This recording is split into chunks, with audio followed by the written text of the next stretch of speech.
தவறு செய்தவர் சொந்த கட்சியை சேர்ந்தவராக இருந்தாலும் அவர்கள் மீது கடுமையான நடவடிக்கை எடுக்க வேண்டும் என்பதுதான் திமுகவின் நிலைப்பாடு என்று அமைச்சர் சேகர்பாபு தெரிவித்துள்ளார். அமுதகரங்கள் திட்டத்தில் 90வது நாளான இன்று சென்னை ஓட்டேரியில் பொதுமக்களுக்கு அறநிலைத்துறை அமைச்சர் சேகர்பாபு உணவு வழங்கினார். பின்னர் செய்தியாளர்களை சந்தித்த அவர், தற்போதைய திமுக ஆட்சி சட்டத்தில் ஆட்சி, ஆனால் கடந்த கால அதிமுக ஆட்சி சாத்தானங்குளத்தின் ஆட்சி என்பதற்கு சாத்தானங்குளம் சம்பவமே சாட்சி என்று தெரிவித்தார்.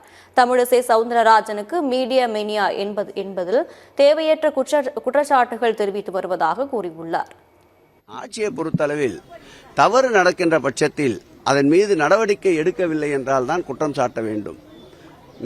தவறு நடப்பதற்கு முன்பு வருமுன் காப்போம் என்பது போல் தவறு நடக்காமல் நடவடிக்கை எடுப்பது ஒரு புறம், தவறு நடந்துவிட்ட பிறகு அதன் மீது கடுமையான நடவடிக்கை எடுப்பது இன்னொரு புறம். இன்னார் இனியவர் என்று எங்கள் முதலமைச்சருக்கு பாகுபாடு இல்லை. தவறு யார் இழைத்திருந்தாலும், சொந்த கட்சிக்காரர் இழைத்திருந்தாலும் அவர்கள் மீது கடுமையான நடவடிக்கை எடுக்க வேண்டும் என்பதுதான் எங்கள் முதல்வருடைய நோக்கம், எங்கள் முதல்வருடைய நிலைப்பாடு.